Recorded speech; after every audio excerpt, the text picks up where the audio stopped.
खास मंच। EBF में इस हफ्ते देखिए चंडीगढ़ राउंड, कारोबार के बदलते डायनेमिक्स के बीच तलाशेंगे SMEs की ग्रोथ की राह। इंडस्ट्री के दिग्गज बताएंगे स्मॉल बिजनेसेस कैसे बनाए रणनीति। चाहे वो बैंक है। क्लस्टर सक्सेस स्टोरी में मुलाकात होगी प्री फैब्रिकेटेड तकनीक से फैक्ट्री में बिल्डिंग तैयार करने वाले हरपाल सिंह से।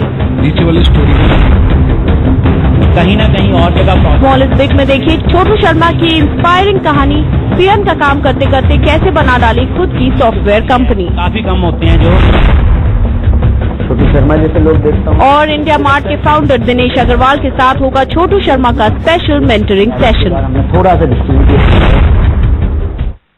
नमस्कार, जी बिजनेस की खास पेशकश India mart emerging business forum में आपका स्वागत है। EBF इंडियन SMEs का खास मंच है। EBF की सीजन 6 की थीम है सेलिब्रेटिंग मेकर्स ऑफ इंडिया। आज हम मौजूद हैं चंडीगढ़ में। आज के सेशन की थीम है the growth path for Indian SMEs।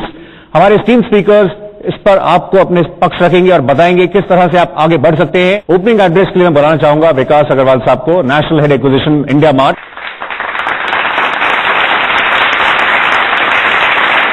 SME की जब बात करते हैं तो बहुत सारे नंबर चलते हैं दिमाग में। 50 million SME, 75 million job, 15 lakh नई जॉब हर साल क्रिएट करते हैं।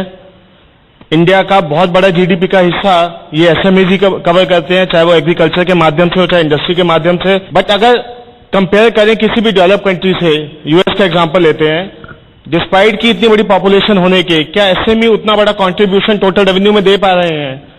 क्या अभी ग्रोथ की स्टोरी को और एम्पलीफाई करने की जरूरत है? अगर हम SME ग्रोथ की बात करें तो पहले ये समझते हैं SME के चैलेंज क्या क्या है। पहला चैलेंज है कि खरीदे कहां से।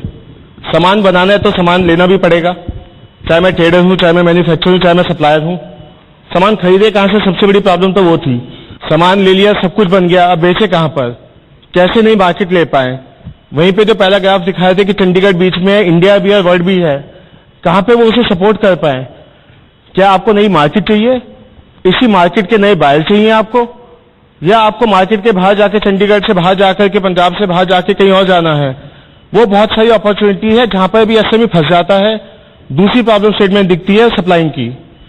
तीसरी प्रॉब्लम स्टेटमेंट की जब बात करते हैं वो हमेशा फाइनेंशियल और पेमेंट की रहती है। थैंक यू विकास साहब। नेक्स्ट स्पीकर को इन्वाइट करना चाहेंगे जो NSIC से आए हैं, राजेश जैन साहब। आप हमें बताइए, काफी सारी स्कीम्स हैं, बहुत कुछ अवेलेबल है, लेकिन डिसेमिनेट नीचे तक पूरा ट्रिकल डाउन नहीं हो पाता है। थोड़ा सा आके आप बताएं किस तरह की ऑफरिंग्स हैं और SMEs के लिए आप क्या कुछ ऑफर करते हैं, किस तरह की हैंड होल्डिंग आप कर सकते हैं।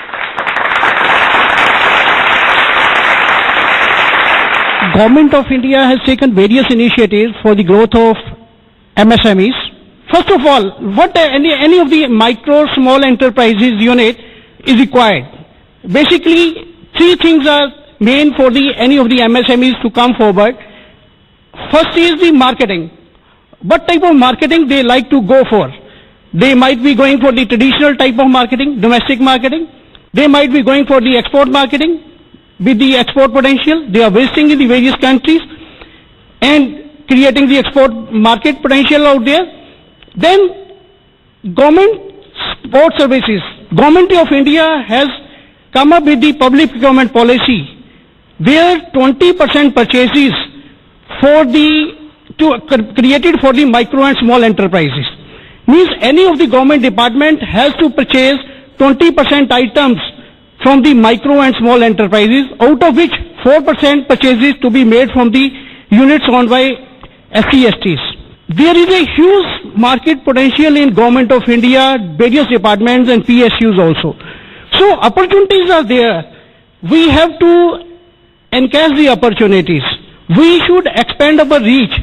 We are doing marketing in the domestic, we should go for the export. If we are doing the export, we should enter into the government purchase program, and their NSIC also assists in providing the certification for any of the micro small enterprises, where their unit will be certified under a single point registration scheme. Technical competence of the unit and financial strength of the unit is reflected in the certificate. So any of the government department will get confidence that the micro small unit can execute their order successfully. और आइए अब हम एक और खास मेहमान का रुख करते हैं, नवल गुप्ता साहब। ये एक PSU बैंक में पहले MSME डिवीजन को हेड भी कर रहे थे। CI का जो फाइनेंस फैसिलिटेशन सेंटर है उसकी भी जो इनिशियल टीम थी उसमें थे, और जो फाइनेंस एक बड़ा प्रॉब्लम रहता है उस पर ये अपने कुछ आपको बताएंगे पक्ष, किस तरह से आप उसको लेकर आगे बढ़ सकते हैं।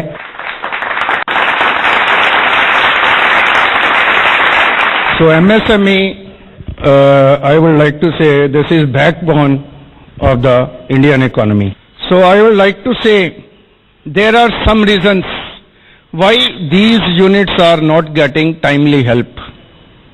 One, they are very vulnerable to the market fluctuations. Whenever there is any recession, they are the first casualties. Number one. Number two, they do not keep the proper records. Transparency is not there. Very few are keeping the transparency. You must have seen most of the people, they are saying my production is this much, but I am getting the limit very low. What banks, they are sanctioning the limits according to your balance sheet, not according to your real production. That is the reason here lies under financing. If you show your production fully, then you will get the proper, totally required funds. Another thing I have seen, 94% of the units are proprietary concerns. Proprietary concerns, the proprietor, he himself is a resource mobilizer, accountant, production manager, marketing manager, everything he is doing. He cannot employ a CFO like big corporates. So there is some problem when he approaches the banks. He could not complete all the papers, justify, clarify all their doubts. What banks are doing?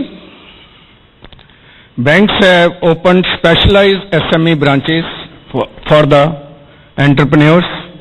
There they have posted a specialized officers and SME processing centers as well also, so that who can understand your needs, understand your problems and help you in processing. This is nothing to do with the routine banking. They are doing only business for SMEs. Naval साहब, आपने बताया ये finance, उसमें तो बहुत सारे प्रश्न होते हैं, पर आइए अब अगले खास मेहमान अजय ठाकुर साहब, आपसे हम चाहेंगे बताइए, बीएसई के प्लेटफॉर्म पर काफी हलचल भी रही है और इस समय हो भी रही है, तो उसकी पूरी बारीकियां बताएं। बीएसई एसएमई प्लेटफॉर्म जो है हमने आज से 5 साल पहले प्रारंभ किया था। कारण एक ही था कि सब लोग चाहते हैं कि सूक्ष्म, लघु और मध्यम उद्योग जो है इस देश के वो आगे बढ़े। बीएसई ने भी ये एसएमई प्लेटफॉर्म की शुरुआत की।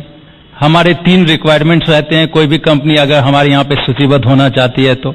नंबर 1 कि कंपनी की post issue paid up capital जो है वो 3 करोड़ होनी चाहिए। नेट टेंजिबल एसेट कंपनी की 3 करोड़ होनी चाहिए और जो नेटवर्थ है कंपनी की वो 3 करोड़ होनी चाहिए। अगर कोई भी कंपनी ये 3 रिक्वायरमेंट को फुलफिल करती है तो वो कंपनी बीएसई एसएमई प्लेटफॉर्म पे सूचीबद्ध हो सकती है। अब स्टॉक एक्सचेंज में लिस्टिंग करने के फायदे क्या क्या हैं? नंबर 1 कि आपको एक दूसरा रास्ता मिल जाता है अपने फाइनेंस, अपने फंड्स का उपार्जन करने के लिए। अभी तक आप सिर्फ बैंक्स के पास पहुंच रहे हैं जो डेट फंडिंग कहलाता है। एक दूसरी फंडिंग है जिसको हम इक्विटी फंडिंग करते हैं, उसका हम यूज नहीं कर पाते हैं, वो इक्विटी फंडिंग आपको यहां से मिलती है, वो पहला बेनिफिट है। दूसरा बेनिफिट है कि आपकी बैलेंस शीट स्ट्रांग हो जाती है।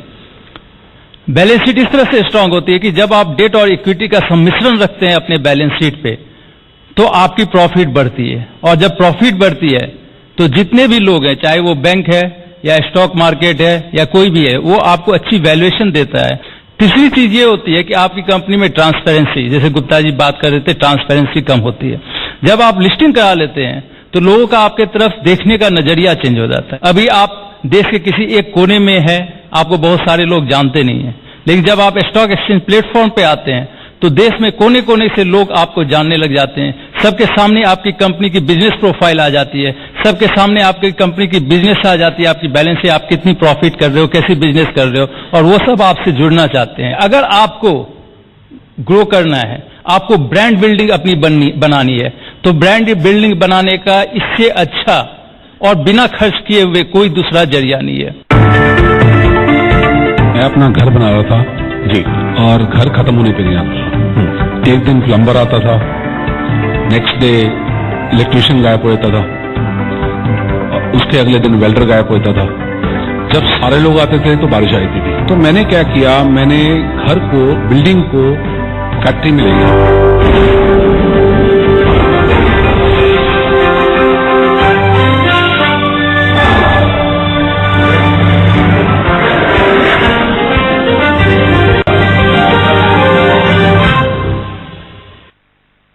क्विंटल फैब्रिक मैं यूं खरीद लेता हूं। ऑफिस का फर्नीचर मैं ऐसे खरीदता हूं।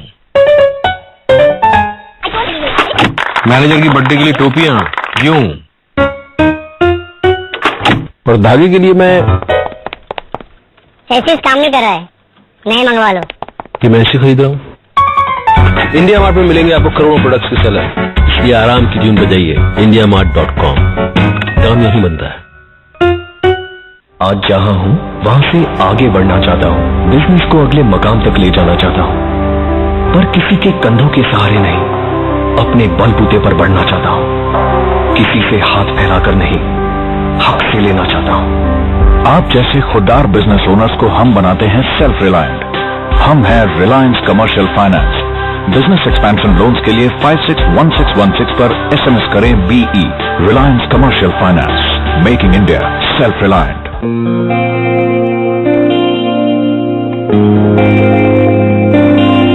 तोहे मैं न जानूं, मोहे तो न जाने। तोहे मैं न जानूं, मोहे तो न जाने। फिर भी के घर के अल्फाजों से तू बोले मेरी अदा से। भाषाएं रंग रूप है जुदा जुदा, पर हमारी जुबान है एक, जुबान केसरी। कोमल बोलो जुबान केसरी। 100 क्विंटल फैब्रिक मैं यूं खरीद लेता हूं। ऑफिस का फर्नीचर मैं ऐसे खरीदता हूं। मैनेजर की बर्थडे के लिए टोपियां यूं। और धागे के लिए मैं ऐसे काम नहीं कर रहा है, नए मंगवा लो। कि मैं ऐसे खरीद रहा हूं। इंडिया मार्ट में मिलेंगे आपको करोड़ों प्रोडक्ट्स के सेलर, इसलिए आराम की ट्यून बजाइए indiamart.com। काम यही बनता है। आज जहां हूं वहां से आगे बढ़ना चाहता हूं, बिजनेस को अगले मकाम तक ले जाना चाहता हूं, पर किसी के कंधों के सहारे नहीं, अपने बलबूते पर बढ़ना चाहता हूं, किसी से हाथ फैलाकर नहीं, हक से लेना चाहता हूं। आप जैसे खुददार बिजनेस ओनर्स को हम बनाते हैं सेल्फ रिलायंट। हम हैं Reliance commercial finance. Business expansion loans के लिए 561616 पर SMS करें BE। Reliance commercial finance, making India self reliant.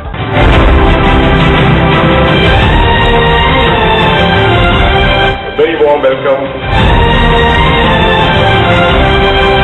You want to go bigger, better, and grander.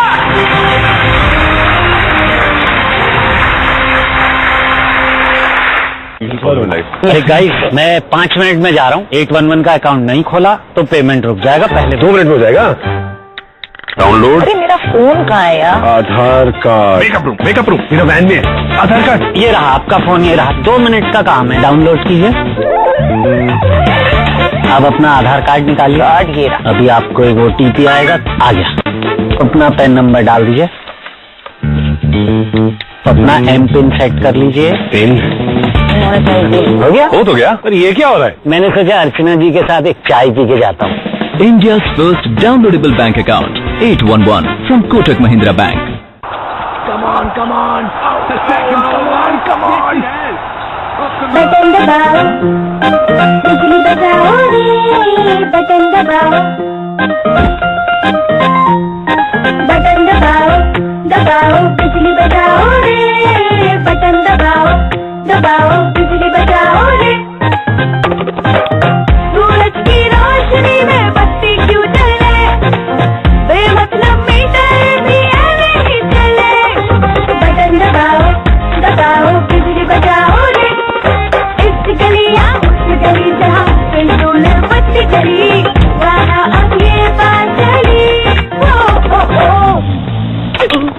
अगर रत्ती भर भी बत्ती बर्बाद होती है तो ये देश का नुकसान है। हम बटन दबाएंगे, बिजली बचाएंगे, लेकिन देश का नुकसान नहीं होने देंगे। ऊर्जा हम जितनी बचाएंगे हम आने वाली पीढ़ियों को बचाएंगे। बटन दबाओ, बिजली बचाओ। 100 क्विंटल फैब्रिक मैं यूं खरीद लेता हूँ।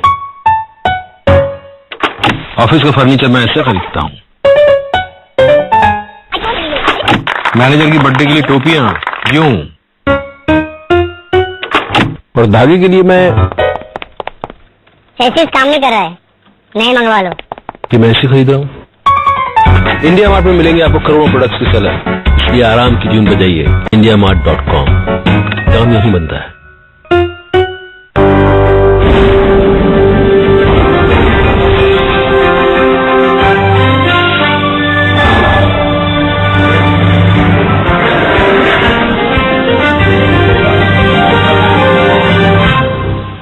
हमारे खास मेहमानों ने इनिशियली ओपनिंग एड्रेस में बताया क्या कुछ उनकी तरफ से ऑफरिंग्स हैं, जो कहा गया उसको कुछ और थोड़ा एनालाइज करते हैं। विकास साहब, आप थोड़ा समझाइए। आप टेक्नोलॉजी की बात कर रहे थे कि सिंपल है, लेकिन टेक्नोलॉजी बहुत कुछ चेंज भी कर रहा है।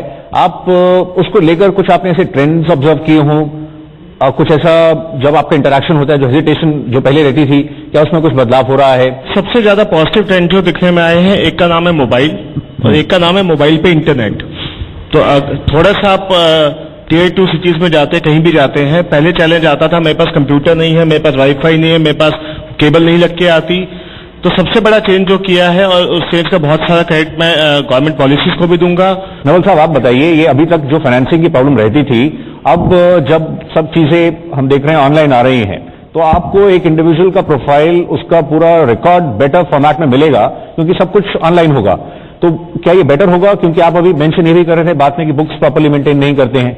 तो जब सब चीजें सामने होंगी तो आप लेंडर के लिए भी और इनफैक्ट यूनिट के लिए भी बेटर है। और क्या ऐसे फिर माहौल में क्या आपको लगता है वो इंडिविजुअल प्रोफाइल के अकॉर्डिंगली लेंडर्स अपने टेलर मेड प्रोडक्ट्स लाएंगे? सर्टनली ये टेक्नोलॉजी अपग्रेडेशन के बाद बैंकों में बहुत ज्यादा तेजी से काम होने लग जाएगा। जो प्रपोजल अभी 2 महीने 3 महीने लगते हैं अप्रेजल में सैंक्शन होने में, certainly when they will get all the data from online, CIBIL का डाटा मिल जाएगा रिगार्डिंग द उसका क्रेडिबिलिटी क्या है और उसकी रेटिंग क्या है, एवरीथिंग विल बी ऑनलाइन। तो प्रोसेसिंग बहुत जल्दी हो जाएगी। अभी आपने देखा होगा कितनी प्राइवेट फाइनेंस कंपनियां हैं जो ऑनलाइन एप्लीकेशन लेके online sanction within 2-3 days कन्वे, they get all the data from this online, everything is available. In commercial banks it will take some time, though they have started some private new generation banks sanctioning of car loan, housing loan online. These are the benefits of the technology. Okay. Ajay साहब, आप बता सकें आपने क्या observe किया है? आप जब प्रमोटर से मिलते हैं, आप आरबीआई का मेंशन कर रहे थे, गवर्नर और प्रमोटर्स को कन्विंस करना किस तरह से आपने देखा, उसमें बदलाव कुछ हो रहा है? आप जब इक्विटी की बात करते हैं, इक्विटी फंडिंग को लेकर कंफर्ट क्या बढ़ रहा है या बहुत मुश्किल होता है? हमने कम से कम 750-800 सेमिनार किए, मैंने हिस्सा लिया है। कई 17,000 प्रोमोटर से मिल चुके हैं। और जब 17,000 प्रोमोटर से मिलने के बाद अगर 200 कंपनियां आती है तो आप ये समझ सकते हैं कि प्रोमोटर्स कितनी आगे बढ़ रहे हैं। देखिए, बहुत सारी भ्रांतियां हैं। सबसे पहली भ्रांति ये है लोगों में कि भाई अगर हम लिस्टिंग करने के लिए जाएंगे तो दुनिया हमें देखने लगेगी और शायद हमारा बिजनेस मॉडल जो है वो लोगों को समझ में आ जाएगा और सारी हमारी बिजनेस चोरी हो जाएगी। दूसरी जो एक है कि हमारी कंपनी को टेक ओवर कर लिया जाएगा, शायद कोई टेक ओवर कर लेगा। और तीसरी भ्रांति ये है कि हमें कंप्लायंसेस बहुत करने पड़ेंगे जी। अब इन तीनों से निकालने में काफी समय लगता है, लेकिन हमने एक बड़ी अच्छी चीज देखी जो इसमें कुछ अच्छी चीजें हो करके आई कि 3.5 साल पहले एक हमने कंपनी को लिस्ट करवाई थी एसएमई प्लेटफॉर्म में। उस समय उस कंपनी का टर्नओवर 10 करोड़ था और प्रॉफिट 75 लाख थी। लिस्टिंग करने के बाद जो हमने माइंडसेट देखा प्रमोटर का, जो बिजनेस करने का तरीका देखा, उसमें आप बदलाव देखिए। आज के दिन में उस कंपनी की टर्नओवर करीब करीब मेरे ख्याल से 85 to 90 करोड़ हो गई। आप जिस तरह से बात कर रहे थे पब्लिक प्रोक्यूरमेंट एमएससीज के लिए, माइक्रो स्मॉल यूनिट्स के लिए 20% मैंडेटरी है, इस तरह की और भी जैसे इनिशिएटिव्स हैं, क्या आप जब बात करते हैं लोगों को पता है? इसमें सर क्या होता है, NSIC has taken the various initiative time to time. We are organizing the vendor development program where we are inviting the public sector units, enterprises, all the various means, railways, defense and all other PSUs we are inviting as per the requirement of the units of the area, because NSIC has got the branches across the country, and we are organizing the vendor development program and motivating the units. And one-to-one interaction is also there. so that units, more and more units can enroll them as a vendors. और आइए अब अपने एक खास segment का रुख करते हैं। अब हम आपके समक्ष एक बेहद ही इंटरेस्टिंग और मोटिवेटिंग स्टोरी रन करने जा रहे हैं। ये कहानी जिनकी है वो इंफ्रास्पेस को बिलोंग करते हैं।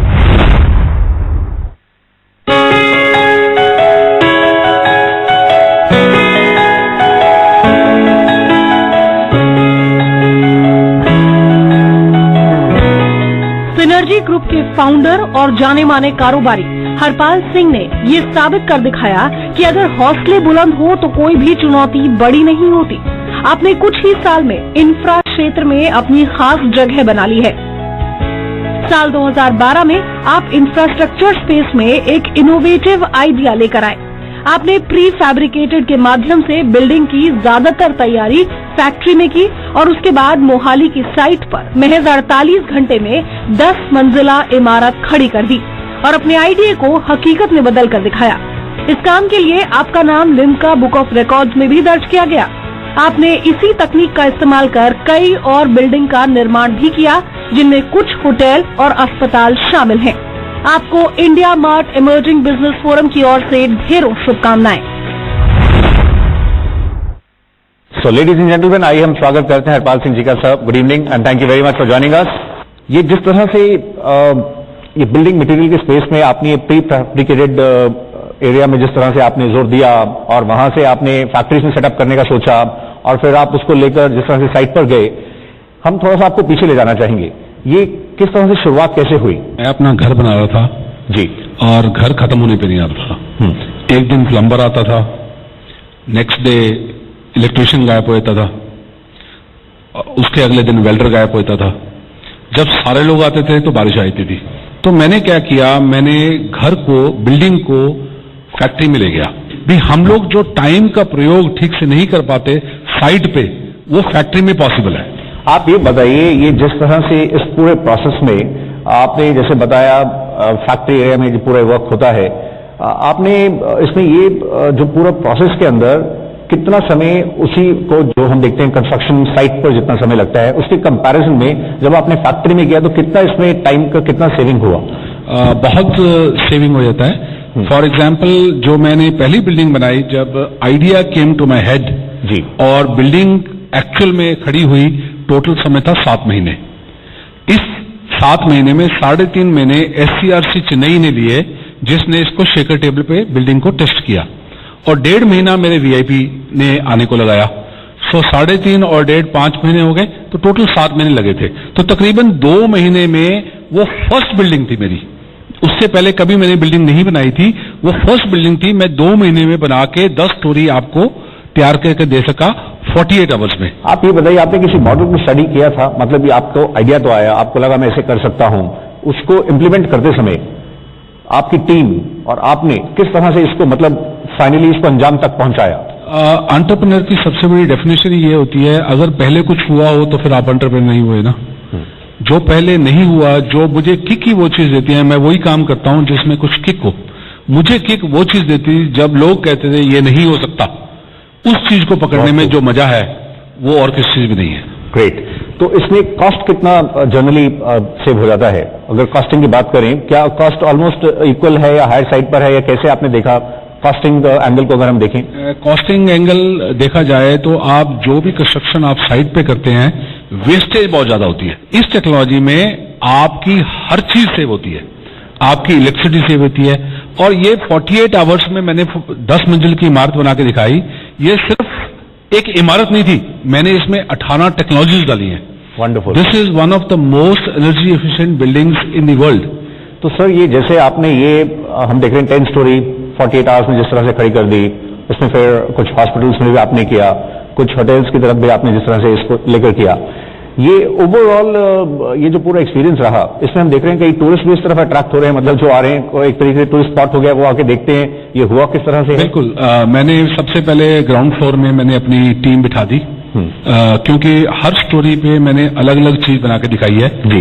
नीचे वाली स्टोरी में मैंने IT बिल्डिंग भी दिखाई है, उसके बाद मैंने होटल का एक मॉकअप किया है, उसके ऊपर यूनिवर्सिटी का मॉकअप किया है, एक हॉस्पिटल का भी मॉकअप किया है। अलग अलग फ्लोर पे मैंने अलग अलग चीज दर्शाई है। अच्छा ये बताइए, ये जो इसके ऑक्यूपेंट्स थे जिन्होंने इस बिल्डिंग में ऑक्यूपाई किया, वो कितने कंफर्टेबल थे? आपने ना ब्रिक्स यूज की हैं, ना आपने सैंड यूज किया है, मतलब उनको जब ऑक्यूपाई करते समय कुछ हेजिटेशन थी? मतलब इस तरह का नया इनोवेशन तो आ गया है, तो आप जब उनको अप्रोच इस तरह से हुआ और कैसा, मतलब उनका अभी फीडबैक कैसे मिलता है आपको, क्या कहते हैं? इंडियंस को टेक्नोलॉजी को अपनी लाइफ में अपनाने के लिए बहुत टाइम लगता है। We are not technology prone, हम लोग को थोड़ी हेजिटेशन होती है। ऐसा भी होता है कुछ सॉइल में कुछ कंसर्न्स उसको लेकर हों, या वहां के सॉइल में कुछ ऐसे इश्यूज हों, तो उसको आप किस तरह से मैनेज करते हैं? क्योंकि टेक्नोलॉजी एक हद तक तो चली ले जाएगी, लेकिन अगर सॉइल में कुछ इश्यूज हो, मतलब आप कैसे? सॉइल का इशू जो भी होता है वो फाउंडेशन में रहता है। मेरी बिल्डिंग का वजन जो है वो 350 kg पर मीटर स्क्वायर है।